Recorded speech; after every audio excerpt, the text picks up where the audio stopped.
이 시간 본문 말씀 함께 보도록 하겠습니다. 오늘 본문 말씀은 갈라디아서 1장 1절에서 5절 말씀입니다. 갈라디아서 1장 1절에서 5절 말씀입니다.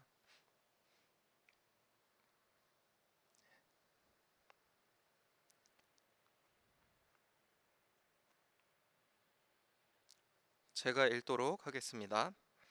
사람들에게서 난 것도 아니요 사람으로 말미암은 것도 아니요 오직 예수 그리스도와 그를 죽은 자 가운데서 살리신 하나님 아버지로 말미암아 사도된 바울은 함께 있는 모든 형제와 더불어 갈라디아 여러 교회들에게 우리 하나님 아버지와 주 예수 그리스도로부터 은혜와 평강이 있기를 원하노라. 그리스도께서 하나님 곧 우리 아버지의 뜻을 따라 이 악한 세대에서 우리를 건지시려고 우리 죄를 대속하기 위하여 자기 몸을 주셨으니 영광이 그에게 세세토록 있을지어다. 아멘. 네, 할렐루야. 반갑습니다. 오늘은 또 광복절입니다. 8월 15일 우리나라가 일제의 그런 일제로부터 독립한 날인데 이 날이 중요한 이유는 이전에도 제가 말씀드렸지만 우리나라가 독립했을 뿐만이 아니라 많은 그리스도인들이 독립운동가로서 이 땅을 위해서 희생하고 참여하고 또 그 신앙으로 생명을 바치는 그런 독립운동을 전개해 나갔다는 것을 여러분 기억하시길 바랍니다. 그래서 어떤 나라든지 그리스도인으로서 하나님 앞에 자신이 그 나라에 태어났다면 그 나라를 위해서 생명을 바치고 보호하는 일이 무엇보다도 하나님의 뜻이라는 것을 여러분 기억하시기를 바랍니다. 오늘 말씀 시작하도록 하겠습니다. 오늘 말씀은 갈라디아서의 말씀입니다. 우리가 오늘을 기점으로 매주일 갈라디아서를 조금씩 묵상해 나가기를 원하는데요.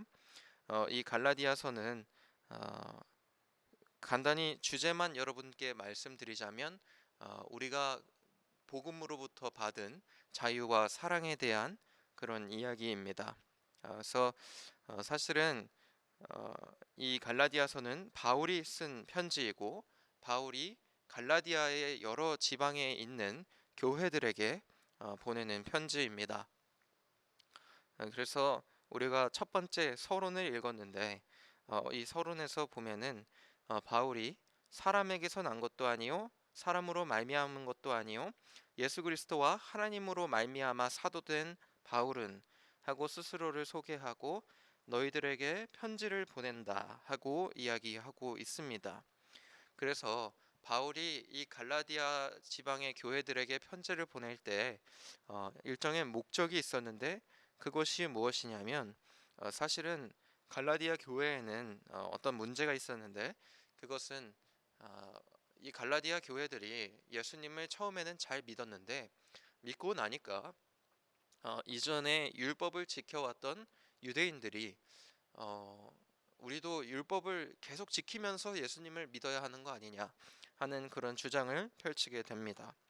그렇게 되면서 진짜 사도들에게 보내지지 않은 다른 이상한 교사들이 그 교회에 방문해서 그런 비슷한 가르침을 전하고 또 우리가 예수님께로부터 받은 그런 자유함이 아니라 우리가 여전히 율법을 지켜야 되고 여전히 우리가 어떤 규칙에 의해서 신앙생활을 해야 한다 하는 그런 주장들을 갈라디아 교회가 받아들이게 됩니다. 그렇게 되면서 동시에 갈라디아 교회 속에는 바울이 사도로서의 권위가 있는가 하는 그런 권위에 대한 의문점도 생기게 되었습니다. 사실 우리가 저번 주 저저번 주에 이어서 사도행전을 읽었는데 사도행전을 보시면 바울이라는 사람은 실제로 예수님을 만난 사람이 아니라는 것을 우리가 알 수 있습니다. 예수님의 12제자에 바울은 없었죠. 그렇지만은 바울이 이후에 예수님을 환상으로 만나게 되면서 사도가 되게 되는데 그런 과정 속에서 사람들이 이제 의심을 가지게 된 것입니다. 바울이 예수님을 직접 만난 사람이 아닌데 어찌하여 사도가 되는가? 그것에 대한 의문점이 있었고 또 바울이 어떻게 그런 제대로 된 성경 말씀을 전할 수 있겠는가 하는 그런 권위에 대한 의문을 제기했습니다. 그래서 바울이 스스로를 소개하기를 내가 사람에게서 난 것도 아니요 사람에게서 말미암은 것도 아니요 내가 사람 때문에 이 일을 하는 것도 아니고 사람이 나를 가르쳐서 한 것도 아니다 하는 것을 이야기하고는 나는 오직 예수님과 하나님으로부터 말미암은 사도된 바울이다 하는 것을 말하고 있는 것입니다. 그래서 바울은 이 갈라디아서 전체를 통틀어서 이 갈라디아 지방 사람들에게 복음 메시지에 대해서 전하고 있습니다. 내가 받아들인 바울이 받아들인 복음에 대해서 전하고 이 복음이 자신의 삶을 얼마나 놀랍게 변화시켰으며 너희들이 받아들인 복음이 얼마나 대단한 것인데 거짓 가르침을 받아들이느냐 하는 것에 대해서 바울이 갈라디아서에서 열심히 설명하고 있는 것입니다. 그래서 우리가 갈라디아서를 볼 때 좋은 포인트 중에 하나는 바울이 받아들인 복음에 대해서 알 수 있다는 것입니다. 어쩌면 사도행전보다도 바울이 자신이 경험한 그 복음에 대해서 스스로 말하고 간증하고 있으므로 스스로가 느낀 복음이 얼마나 놀랍고 대단한 것인지를 그들이 알게 되고 우리도 깨닫게 될 수 있는 것이죠. 여러분은 근데 우리가 복음을 전해야 한다라는 이야기를 들으면 어떤 느낌이 들으세요? 많은 그리스도인들이 복음이라는 단어 자체가 믿지 않는 사람들을 위한 것이라고 생각합니다. 우리가 복음을 전해야 한다. 우리가 복음을 받아들여야 된다. 우리가 복음을 생각해야 된다. 라고 이야기를 하면은 이 복음 메시지는 아직 믿지 않는 사람들, 아직 예수님을 모르는 사람들에게 전해지는 기초적인 거라고 많이 생각을 합니다. 그렇지만 우리가 이 갈라디아서를 통해서 제대로 알 수 있는 것이 무엇이냐면 복음은 어떤 기초나 시작이 아니라 복음은 우리 신앙의 모든 것이라는 것입니다. 그래서 복음은 우리 신앙 전체를 아우르는 것이고 복음은 믿지 않는 사람들에게 기초적으로 주어지는 것이 아니라 우리 믿는 모든 사람이 꼭 가지고 있어야 되고 우리 믿는 모든 사람에게 그 인생을 변화시키는 놀라운 것으로 다가와야 되는 것이 바로 복음인 것을 기억하시길 바랍니다. 바울이 그러한 복음을 이 갈라디아 교회에게 전하고 있는 것입니다. 그래서 여러분들이 만일 여러분의 삶에 이 복음이라는 말이 단순히 예수님께서 나를 위해 죽으셨고 십자가에 못 박히셨고 부활하셨다. 그리고 나중에 다시 오신다. 이런 단순한 메시지로 여러분들의 지식 안에 복음이 담겨져 있다면 우리가 갈라디아서를 함께 묵상하시면서 정말로 복음이 우리 삶에 어떠한 변화를 주는지 그것에 대해서 우리가 알 수 있겠습니다. 사실은 이 갈라디아 교회는 이 잘못된 교사들을 받아들임으로 인해서 교회 안에 싸움이 있고 불화가 존재했습니다. 어떤 사람들은 바울이 맞다고 하고 어떤 사람들은 바울은 사도도 아니라고 하고 어떤 사람들은 율법을 따라야 한다고 말하고 어떤 사람들은 율법을 따르지 않아야 된다고 주장했습니다. 그 싸움 가운데에서 바울이 자신이 받아들인 온전한 복음에 대해서 설명하고 있는 것입니다. 그래서 이 갈라디아서는 갈라디아에 보내는 이 편지는 사실은 어떤 우리의 관계적인 면, 어떤 실제적인 면에 대해서 다루고 있습니다. 그래서 우리가 복음을 생각할 때 복음이 우리 개인에게만 주어지는 단순한 메시지라고 생각하신다면 또 여러분이 복음을 생각할 때 요 복음이 그냥 내가 신앙을 시작할 때 받아들여야 되는 기본적인 메시지라고 생각하신다면 그것은 완전히 틀린 것입니다. 바울은 이 교회 안에서 생겨나는 인간적인 관계와 불화와 싸움 앞에서 단순한 복음 메시지를 그들에게 전하면서 이 복음 메시지 자체가 우리 삶에 어떻게 영향을 미치고 이 인간 관계와 불화 속에서도 복음이 영향을 끼친다는 것을 우리에게 보여주고 있습니다. 그래서 우리가 앞으로 이 갈라디아서를 함께 묵상하면서 어, 우리 이 복음이 어떻게 우리 삶에 정말 변화를 끼치고 어떻게 우리 삶을 완전히 변화시키는지를 함께 묵상해 보기를 원합니다. 오늘은 자기 자신을 복음과 관련해서 소개하는 바울에 대해서 함께 돌아보기를 원하는데요. 바울은 사실은 갈라디아서에서는 굉장히 자기 소개를 짧게 하고 있습니다. 1절부터 5절까지를 짧게 설명하고 있는데, 원래 바울은 편지를 쓸 때 자기를 소개하고는, 그리스도의 사도된 바울은 너희들에게 편지를 쓴다 이렇게 전하고는 그들이 잘한 점에 대해서 여러 가지 소개를 했습니다. 너희들이 이렇다 하고 있다고 들었는데 그것은 정말 하나님께 감사할 일이다 하고 그 교회를 칭찬하거나 그 교회에 대해서 좋은 점 아니면은 축복에 대해서 이야기를 하곤 하는데, 여기서는 갈라디아서에서는 좀 더 간단하게 이 편지의 서론을 줄이고 바로 본론으로 들어가고 있습니다. 아마도 바울이 조금 이 갈라디아 교회에 여러 나쁜 교사들이 들어간 것에 대해서 좀 급박하게 또 감정적으로 이렇게 대응하고 있지 않나 싶습니다.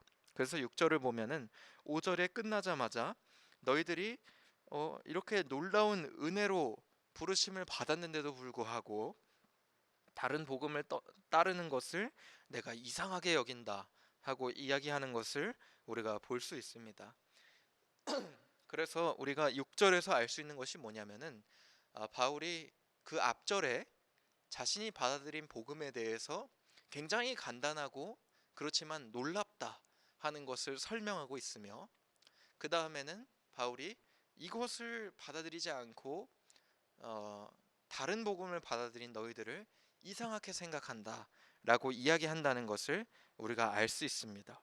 그래서 우리가 여러분, 제가 말했듯이 복음을 단순히 이 기독교 삶의 한 부분이라고 생각하고 단순히 아주 그냥 단순한 메시지요, 그냥 그 시작 기초라고만 생각하신다면 그것은 아마도 오늘날 우리의 모습도 바울이 보기에는 이상하게 여겨질 수 있다는 것입니다. 이렇게 놀라운 은혜와 복음을 왜 아직도 그냥 메시지로만 치부하고 기초로만 치부하고 있는지, 그것에 대해서 바울이 이상하게 여겼다는 것입니다. 그래서 오늘은 우리가 바울이 어떤 복음을 받아들였는지 간단하게 자기 소개해서 보기를 원하는데요. 첫 번째로는 바울이 오직 사람이 아닌 예수님과 하나님으로부터 받은 복음이다 하는 것을 이야기하고 있습니다. 그래서 1절에 제가 읽어드렸듯이 사람에게서 난 것도 아니요 사람으로 말미암은 것도 아니요 오직 예수 그리스도와 그를 죽은 자 가운데서 살리신 하나님 아버지로 말미암아 사도된 바울은 하고 스스로 외치고 있습니다. 그래서 우리의 삶에서 복음에 대해서 첫 번째로 우리가 기억하고 알아야 되는 것이 무엇이냐면, 이 복음 메시지는 어떤 사람과 인간의 세계에서 온 것이 아닌 예수님과 하나님으로부터 온 것이라는 것을 기억해야 한다는 것입니다. 그래서 바울은 이 예수 그리스도를 받아들인 그 시점부터 그의 삶이 어떻게 이어졌는가, 오직 하나님으로부터 그 길을 찾고 오직 하나님께 그 길을 물어보는 삶을 살아왔다는 것입니다. 바울이 스스로 우리도 사실은 궁금하잖아요. 바울은 12제자가 아니었습니다. 예수님께서 바울을 직접 만나거나 나를 따라오라, 내가 너를 사람을 낚는 어부가 되게 하리라 하고 말한 것이 아니었어요. 예수님이 진짜 육신으로 이렇게 이 땅에서 공생의 기간이라고 하죠. 이 땅에서 사역하실 3년 동안 제자가 된 사람은 아니었습니다. 그런데 우리가 왜 바울을 사도라고 부를까요? 사실은 우리가 바울을 사도라고 먼저 부르기 전에 바울이 스스로를 사도라고 부르기 시작했습니다. 내가 그리스도의 사도가 됐다 하고 스스로를 사도로 칭하기 시작했어요. 왜 그랬냐 하면은 자기가 이제는 온전히 예수 그리스도로만 살고 온전히 예수 그리스도로 이끄심을 받는 사람이 되었기 때문입니다. 그래서 여러분, 그리스도의 사도가 되는 것이 굉장히 놀라운 권위와 굉장히 놀라운 그런 위치에 서 있는 것 같지만은 그리스도의 사도가 되려면은 여러분 다른 것이 필요한 것이 아닙니다. 스스로를 그냥 사도라고 칭하고 앞으로 내가 예수님의 가르침을 따르고 예수님께만 인도하심을 받겠다 하고 스스로 결심한다면 그게 바로 예수님의 사도가 되는 길인 것입니다. 그래서 바울은 어, 예수님을 믿기로 결심하고 주님을 만난 이후로부터는 더 이상 어떤 사람의 말이나 세상의 그런 요구에 흔들리지 않고 오직 하나님만 바라보고 주님께만 기도하기를 바랬습니다. 실예로 바울이 매질을 당하고 감옥에 갇혔을 때도 우리가 저번 주에 묵상했듯이 하나님을 끝까지 찬양하고 또 간부가 목숨을 간수가 감옥을 지키는 간수가 모든 사람이 다 나간 줄 알고 자신의 목숨을 끊으려고 할 때 바울과 베드로가 도망치지 않고 그 칼을 멈추고 그들에게 복음을 전한 모습이 있습니다. 그리고 바울이 이제 스스로 예루살렘에 가서 순교하는 과정까지를 여러분 사도행전을 통틀어서 보면은 자신이 그곳에 가서 죽을 수 있다는 것을 알매도 불구하고 그가 그곳으로 복음을 전하기 위해서 가고 또 자신이 앞으로 어느 곳으로 복음을 전하러 갈지를 결정할 때에도 바울이 이방인들에게 복음을 전하겠다 결심한 것은 하나님의 놀라운 환상을 보고 그가 그렇게 결심했다는 것을 알 수 있습니다. 그래서 바울이 이 모든 삶 속에서 우리에게 보여주고 있는 것이 무엇이냐면 자신의 삶의 길을 하나님께 묻고 있다는 것입니다. 여러분, 복음을 받아들였지만 여러분 인생의 길을 어떻게 계획하시고 어떻게 바라보고 계신가요? 나는 앞으로 이렇게 되기를 원하고 나는 앞으로 세상이 보기에 너무 좋은 그런 직업들을 가지고 그런 삶을 살기를 원하는데 그 이후에 여러분 생각하시기를 하나님께서 허락해 주시면 더 좋지 라고 생각하시지는 않으시나요? 여러분 인생에서 이 복음과 하나님의 자리가 어디에 위치하고 있습니까? 어쩌면 인생의 결정 앞에 여러분 하나님의 선택과 주님의 계획이 가장 뒤에 가 있다면 여러분 복음을 제대로 여러분이 활용하지 못하고 있는 것입니다. 바울은 복음을 받아들인 그 순간부터 그가 깨달은 것이 무엇이냐면 내가 이제는 하나님께 부르심을 받았으니 앞으로 내 인생 전체가 하나님의 놀라운 계획 안에 있는 것이구나 하는 것을 깨달았습니다. 그래서 어머니의 모태로부터 내가 태어나기 전부터 나를 계획하신 하나님이라고 바울이 고백하고 있는 것입니다. 여러분이 복음을 받아들였다면 더 이상 인생은 스스로 계획하는 것이 아닙니다. 인생은 하나님의 놀라운 계획 안에 있는 것입니다. 여러분, 어, 왜 우리가 인생을 하나님의 계획 안에 맡겨야 됩니까? 우리가 굉장히 그것에 대해서 불안해하잖아요. 스스로 계획하고 남들이 보기에 좋은 길을 선택하고 남들이 조언하는 대로 나아가고 이런 것들을 더 가치 있게 여기고 세상 사람들이 보기에도 누가 봐도 지혜롭고 누가 봐도 멀쩡하고 누가 봐도 당연한 길에 우리가 서는 것을 좋아하고 우리가 계획한 대로 인생이 나아간다면은 그것을 우리가 얼마나 좋아하는지 모릅니다. 그렇지만은 우리가 왜 하나님의 계획에 인생을 맡겨야 되는가? 하나님의 계획은 그것과는 비교할 수 없는 놀라운 은혜와 평강이 있기 때문입니다. 오늘 바울이 고백하기를 3절에 우리 하나님과 주 예수 그리스도로부터 은혜와 평강이 있기를 원하노라 하고 고백하고 있습니다.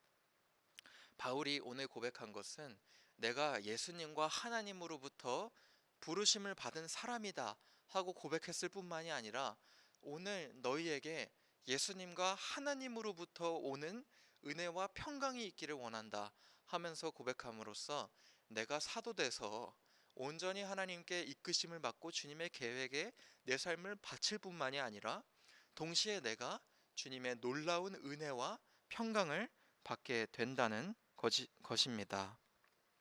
그래서 여러분, 이 복음이 대단한 이유가 무엇인가? 여러분의 삶을 뺏어가고 여러분의 계획을 하나님이 뺏어가는 것이 아니기 때문입니다. 우리가 아무리 계획하고 인생을 열심히 준비해도요, 우리 인생 앞에 무엇이 있을지 우리는 예측할 수 없는 것입니다. 인생에서 우리가 사고가 있고, 인생에서 우리가 계획한 대로 인생을 마주하지 못하면 우리가 겪게 되는 그 좌절감, 절망감, 그 두려움과 같은 것들이 하나님 안에서 온전한 평강이 되어지고, 주님의 놀라운 은혜가 우리 삶에 보여주는 것이 무엇이냐면, 그러한 절망과 그러한 실패 가운데서도 하나님의 놀라운 계획이 존재한다는 것을 우리가 알게 된다는 것입니다. 제가 미국에 가서 만났던 수많은 성도님들, 또 제가 미국에 가서 만났던 수많은 신학생들 앞에는 정말 놀라운 실패와 어려움들이 있었어요. 정말로 그런 삶을 가지고도 어떻게 살아남을 수 있는가 하는 그런 실패도 있었어요. 어떤 교수님은 어느 날 수업에 들어와 가지고 자기 아들이 저번 주에 죽게 되었다고 고백했습니다. 자기 아들이 괴롭힘을 당하다가 어디 부딪혀서 다치게 되었는데 그것으로 인해서 죽게 되었다고 고백했어요. 그리고는 그 주 수업을 했습니다. 어떤 신학생은 자신이 아이를 잃게 된 경험에 대해서 간증을 한 기억이 있어요. 그런 것들이 정말 저에게는, 와, 인생에 어떻게 저런 절망이 있을까? 인생에 어떻게 저런 계획이 실패함이 있을까? 하는 것에 대해서 묵상하게 하였습니다. 그들의 슬픔과 절망이 사라진 것은 아니었습니다. 그렇지만 그들은 그런 슬픔과 절망 속에서도 일어날 수 있는 힘을 하나님께로부터 받았다는 것을 알게 되었어요. 우리가 우리 인생을 하나님께 내어주면 어떤 일이 일어납니까? 여러분의 복음 메시지가 단지 예수님께서 여러분의 인생에 예수님이 우리를 위해서 죽어주시고 그냥 끝나는 것이 아니라요, 예수님이 우리를 위해 죽어주셨으므로 이제는 우리가 예수님의 뜻대로 산다 하는 그런 놀라운 인생 전반적인 영향을 끼치는 그런 복음 메시지로 변화하게 되면요, 우리 삶은 이제는 예수님께 맡겨드리고 주님의 놀라운 계획이 하나님께 있다, 주님의 놀라운 계획이 우리에게 있다 하는 것을 고백하게 되는데요, 그런 삶을 살게 되면 우리가 첫 번째로 느끼게 되는 것이 무엇이냐면, 우리 삶을 주님 앞에 맡겨드리면 주님이 알아서 하시기 때문에 우리를 지금 우리가 하는 것 다 내려놓게 하시고 어디 인도나 어디 인도네시아 같은 나라로 우리를 보내버려 가지고 우리를 선교하게 만들고 하나님 전하게 만들고 우리 삶을 아주 피곤하게 만들 것이다, 이런 생각이 여러분 안에 담겨져 있는데요, 근데 제가 여러분들 앞에 약속드릴 수 있는 것은 무엇이냐면요, 오늘 바울이 여러분 앞에 고백한 것처럼 하나님의 계획 안에는 놀라운 은혜와 평강이 있습니다. 여러분이 계획한 여러분의 인생보다도 하나님이 계획하신 여러분의 인생이 더욱더 놀라울 것이요, 더욱더 강력할 것이요, 더욱더 복된 인생이라는 것을 제가 여러분 앞에 확실하게 약속드릴 수가 있어요. 그래서 주님께서는 여러분의 인생을 뺏어가는 것이 아니라 주님께서는 복음을 통하여서 여러분의 인생을 더욱더 풍성하고 내가 상상할 수 없을 정도로 더욱더 완벽하고 복되게 만들어 주실 것이라는 것을 여러분에게 약속드립니다. 그래서 주님은 이 하나님께로부터 받은 이 복음은 우리가 이제는 더 이상 사람으로부터 의지하고 더 이상 세상의 뜻대로 사는 것이 아니라 이제는 온전히 우리가 하나님으로부터 나오는 계획, 하나님으로부터 나오는 그 뜻에 따라서 살고, 그리고는 우리가 그 속에서 은혜와 평강을 누리게 된다는 것을 알 수 있습니다. 우리가 이제는 죄의 권세와 또 죄의 결과에 영향을 받지 않는 것입니다. 그 4절과 5절을 보면 그리스도께서 하나님 곧 우리 아버지의 뜻을 따라 이 악한 세대에서 우리를 건지시려고 우리 죄를 대속하기 위하여 자기 몸을 주셨으니, 이렇게 이야기하고 영광이 그에게 세세토록 있을지어다 아멘 하고 이야기하고 있어요. 복음이 우리 삶에 왜 완전히 영향을 끼치지 못하고 단순히 복음이 텍스트로만 남아있고 우리 인생에서 복음이 왜 단순히 기독교의 기초로만 치부되고 있는가? 사람은 스스로에게 영광 돌리기를 좋아하기 때문입니다. 내가 계획한 대로 이루어지기를 굉장히 좋아하고 내가 잘하고 내가 열심히 해서 이룬 것을 스스로에게 영광 돌리기를 좋아합니다. 그렇지만은 주님께서 말하기를 그것은 악한 세대가 오늘 말씀에서 악한 세대가 죄악되는 상황에 있는 그런 모습으로 우리에게 이야기를 하는 것입니다. 우리는 오직 하나님께 복음으로 구원을 받았으므로 온전히 하나님께 영광을 돌려야 된다라고 이야기를 하고 있고, 그 다음에 주님께서 다른 종교와는 다른 모습을 우리에게 보여주시는데 바로 우리를 건지셨다라고 이야기하고 있는 것입니다. 많은 종교들은 깨달음을 주기 위해서 존재할 때가 많습니다. 모하메드나 석가모니나 많은 종교의 모습들은 이 땅에 와서 우리에게 놀라운 교사로서 깨달음을 주고 우리가 놀라운 경지에 이를 수 있도록, 신의 경지에 이를 수 있도록 가르침을 주는 것에 집중되어 있어요. 물론 예수 그리스도께서도 정말로 놀라운 분이었습니다. 정말로 완벽하고 정말 특별한 가르침을 주었고, 기독교인이 아니라도 많은 윤리학자들이 이것이 맞다라고 이야기하는 놀라운 철학적인 가르침도 우리에게 주셨어요.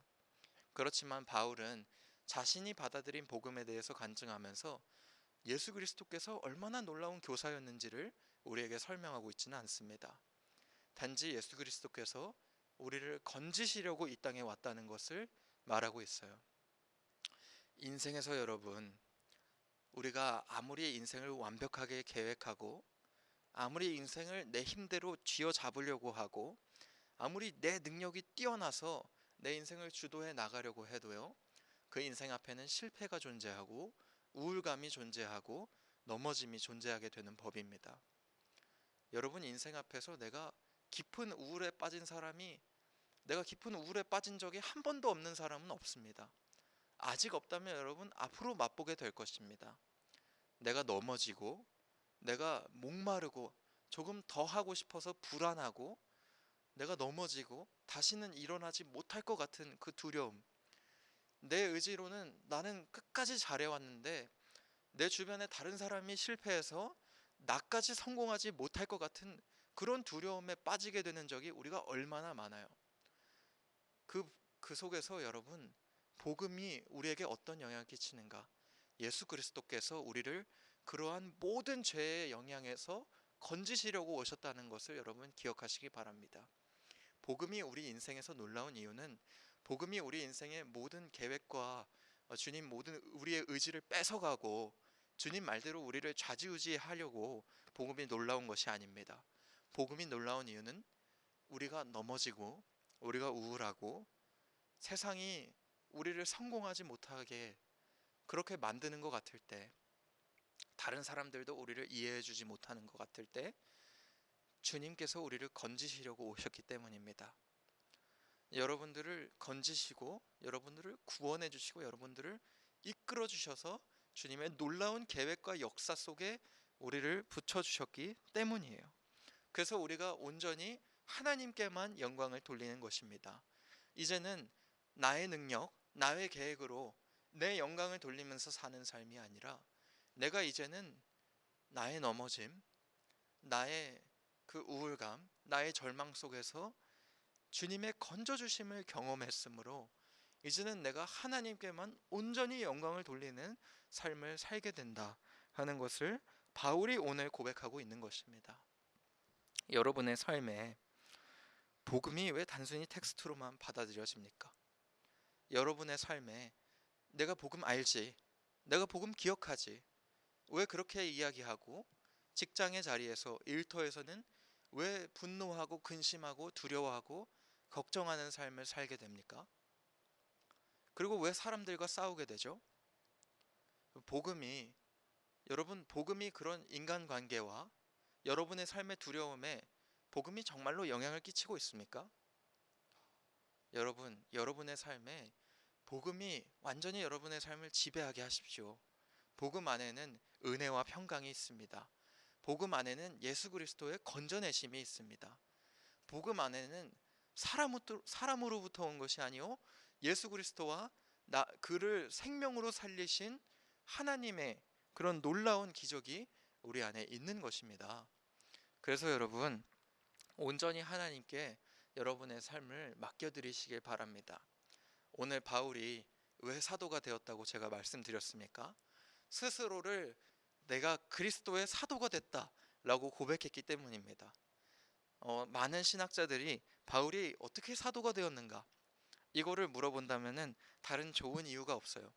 바울이 편지에서 내가 이제는 예수 그리스도의 사도가 됐다라고 고백했을 때부터 바울은 사도라고 불리기 시작했습니다. 여러분들 그리스도의 사도가 되고 싶으세요? 예수님의 12제자가 정말 놀라웠습니까? 그 인생에서 그들이 하나님의 놀라운 기적을 일으키고 주님의 계획 안에서 살고, 그들이 어부였고 그들이 세리였고 자기 인생에서 그냥 부유하게 사는 것처럼 보였다가 정말 예수님의 놀라운 기적을 경험하고 부활을 목격하고 그런 사람들이 놀라웠다고 생각되세요? 이 시간 여러분들 주님 앞에 스스로 사도라고 고백하시기 바랍니다. 내가 이제는 복음을 단순히 텍스트로만 받아들이는 것이 아니라 사람으로부터 온 것이 아니오 예수 그리스도와 하나님으로부터 와서 사도가 된 나 박세진은 스스로 고백해 보시기 바랍니다. 그리고는 복음으로부터 오는 그 놀라운 은혜와 평강, 복음으로부터 오는 예수 그리스도의 건져내심을 여러분 경험하시는 여러분이 되시기를 주님의 이름으로 축원합니다. 앞으로 우리가 묵상할 갈라디아서에는 좀 더 자세한 건져내심, 좀 더 자세한 은혜와 평강이 나타나게 됩니다. 그래서 여러분, 우리가 함께 이 갈라디아서를 묵상하면서 이런 삶의 전반적으로 모든 삶을 지배하고 영향을 끼치는 놀라운 복음 메시지, 믿는 자들을 위한 복음 메시지, 더 이상 믿지 않는 자들을 위한 복음 메시지가 아니라 믿는 자들을 위한 복음 메시지를 경험하시는 여러분이 되시기를 주님의 이름으로 축원합니다. 이 시간 제가 축도하고 예배 마치도록 하겠습니다.